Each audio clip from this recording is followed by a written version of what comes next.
Trump declares Canada America's hat, threatens to take it off over electricity tariff dispute.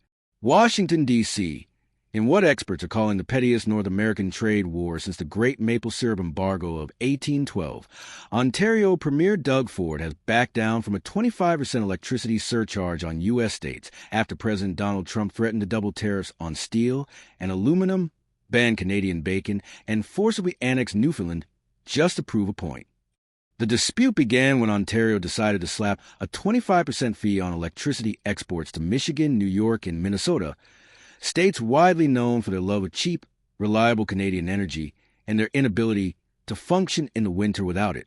However, Trump, upon discovering that Ontario is, in fact, part of Canada and not one of those weird northern states, took immediate action. They thought they could tax our energy?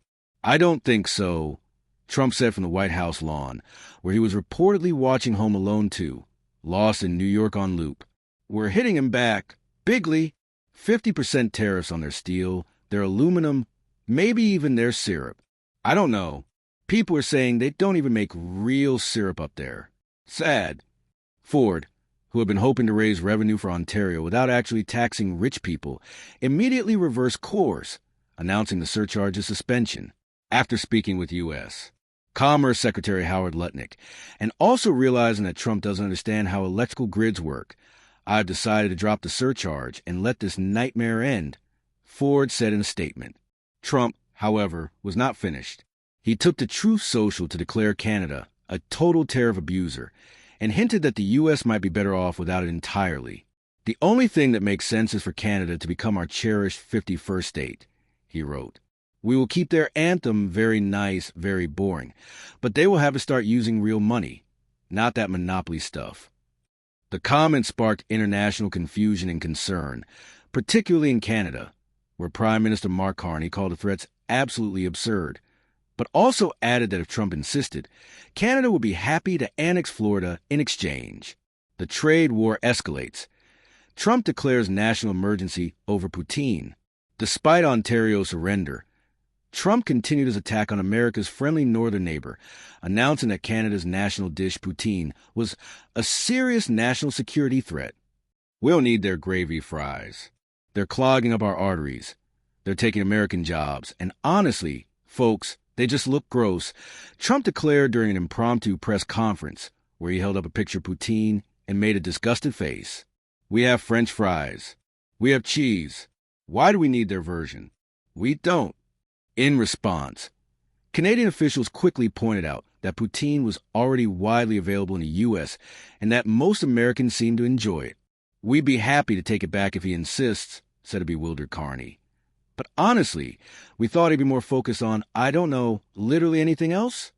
Undeterred, Trump proposed an immediate 100% tariff on poutine imports, leading to mass panic at cheese curd distribution centers in Wisconsin and Minnesota.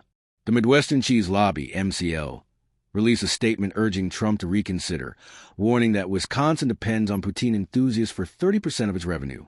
In a rare moment of bipartisan unity, both Democratic and Republican governors from poutine-loving states called on Trump to please, for the love of God, stop doing this. Trump announces Operation Maple Freedom to crack down on Canadian influence. Following his tariff threats, Trump announced a new border security initiative dubbed Operation Maple Freedom, aimed at protecting American values from excessive Canadian influence. The operation includes a new border wall between the U.S. and Canada, despite the fact that most of the border is just trees and lakes. We're going to build it fast, we're going to build it beautiful, and Canadians are going to pay for it, Trump declared. When asked how Canada would pay for it, he responded, we'll just take some of their moose and sell them. A nationwide ban on Tim Hortons, claiming it's basically just communist Dunkin' Donuts. Mandatory testing for excessive politeness at border crossings. Suspected Canadians will be asked a series of questions, including would you rather fight someone or apologize first? Anyone who hesitates will be denied entry. Canada fights back, unleashes Drake and Celine Dion. In response to Trump's increasingly erratic behavior, Canada announced its own set of retaliatory measures, including an embargo on Ryan Reynolds and Keanu Reeves movies in the U.S. American filmgoers, horrified at the prospect of losing Deadpool and John Wick, immediately started protests outside the White House, releasing Drake's saddest album yet, titled Sorry, Not Sorry, a love letter to America, designed to make every U.S. citizen feel deep existential regret about the state of their country.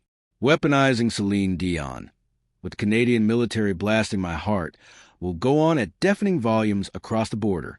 Reports indicate that Americans are already experiencing emotional breakdowns, with some Midwestern truckers reportedly weeping at gas stations.